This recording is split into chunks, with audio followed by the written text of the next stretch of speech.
Disney launching its ad-supported tier on Disney Plus starting at $7.99 today. And the really big news, the big release from Harry and Meghan coming out later today on Netflix. Netflix shares are up over 30% in the last 3 months. Join us right now to talk about this. I also want to talk a little TikTok maybe as well. Rich Greenfield is here, LightShed Partners. Nice to see you, Rich. Let's talk Disney first. How big a deal is this?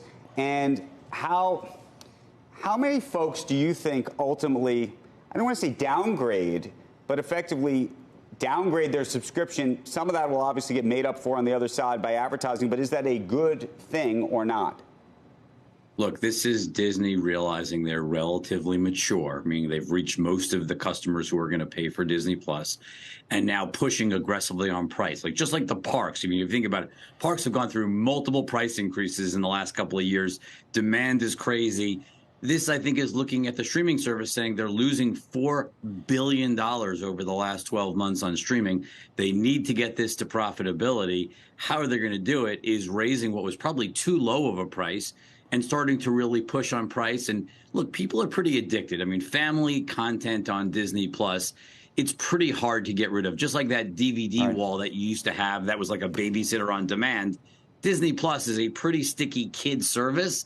I think Disney can raise price. Some people will stay and not take the price increase of 38% and just stick with the advertising, and that's fine. Disney's probably neutral to maybe even better off if you take the advertising product. So, well, that's what I was going to ask. How are you? What's your analysis of how much the advertising product actually creates in terms of value for Disney investors versus the sub version? I think given how advertisers are dying for new inventory, whether that's on Netflix now that has advertising or Disney Plus, as consumers watch, especially younger consumers are watching less and less linear TV, the thing you keep hearing from ad buyers all over the world is we need to get to connected TVs. We need to reach younger people. That's how you do it. But Andrew, the real question that everyone should be asking today is not the Disney Plus ad tier, is what is Bob Iger going to do? Like, he's taken the reins. Chapek got fired 2 weeks ago.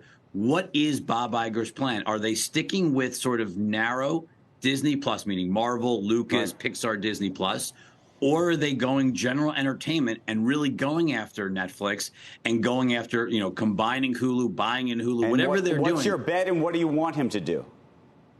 Look, I think the reality is Disney is amazing.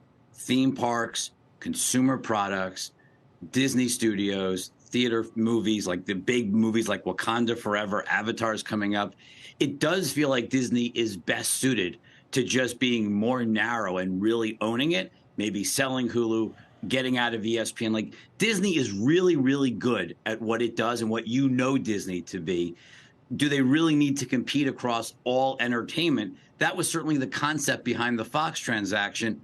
It's not clear that's the direction Iger is going to go. It's going to be very interesting.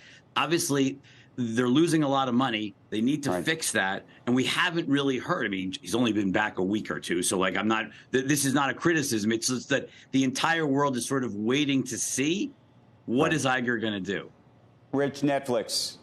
It's Harry and Meghan, doc. Everybody's, you know, cuckoo for Cocoa Puffs, either about it or I think it's irrelevant in the scheme of things. I just think it's irrelevant. And it's irrelevant in the scheme of, like, what's going on right now at Netflix is probably the largest content hot streak we've seen in years. I mean, if you think about what happened with Stranger Things over the summer, Dahmer a couple of months ago, now this show Wednesday. I mean, this show Wednesday Addams is their third largest show in English language in history. It's only been out for 2 weeks. Biggest show in a week. Like, they're just having sort of hit series after hit series. And as Andrew, as we know historically, the most important driver of Netflix, sure, advertising helps, but when the content's working, the stock works.